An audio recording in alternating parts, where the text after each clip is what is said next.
So if we continue the discussion, we have seen in the past that polarization was created by the algorithms behind them. AI is more advanced. And we talked about narrow AI versus more broader AI. Are we facing another serious problem that needs to be quickly solved, notably by government, so that facts come out quicker than just polarization, which is bad for democracy and for the advancement of society? There's way more information pollution.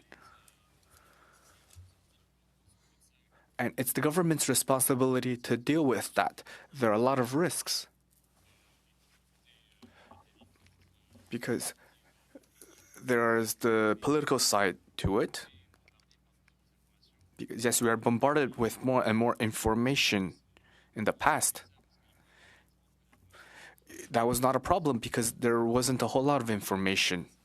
It was mostly through the big media companies. But now, if you want a functional democracy, where you need to make sure that everyone has the same facts.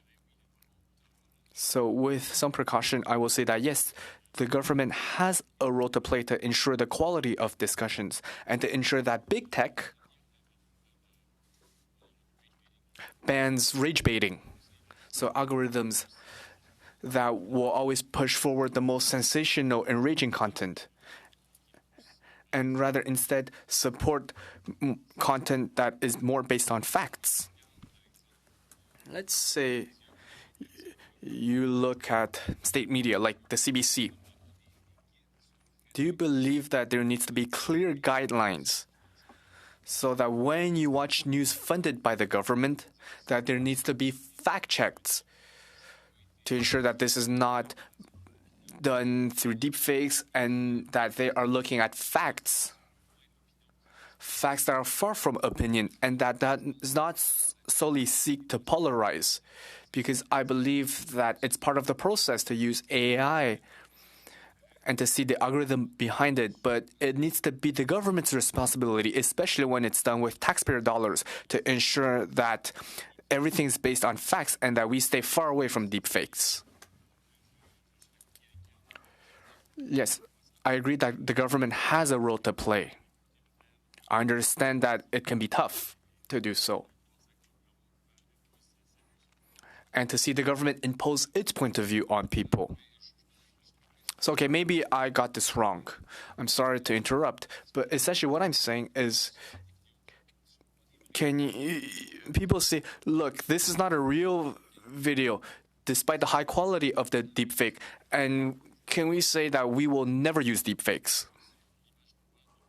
Purely based on the picture, no. The only real way to do so is to consult other sources, so other people or people on the ground, to ask if it has actually happened or not.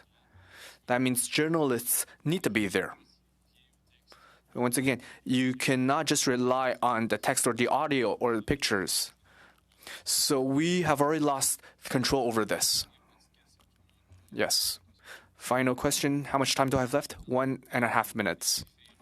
Earlier, you talked about legislating before something happened instead of looking back and saying, whoops, maybe we should have legislated. So should we not, as government, talk here in Ottawa about starting creating legal guides on the potential of what things may look like? And if things happen, regardless of how they look like, then at the least we have these foundations and we have this control framework in place instead of being 3-4 years behind. Yes, we need to be forward-looking and be ready. If you want to have proactive laws, then you need to give regulators the flexibility to act quickly. In tech, for example, every day Google needs to update its browser rules based on searches. So if we want regulators to work quickly, then they need to be able to do things on a daily basis. So that requires a lot of power and a lot of oversight on that regulator to ensure that there's no abuse of power. And it will allow the government to act at the same pace as technology. Now, that's not my expertise to tell you how to do it. But if you want to do it ahead of time, that's what you need to do. For example, the EU AI Act already has parts that are outdated. So if you need to be forward-looking, you need to be very forward-looking, and you need to have oversight to ensure no abuse of power.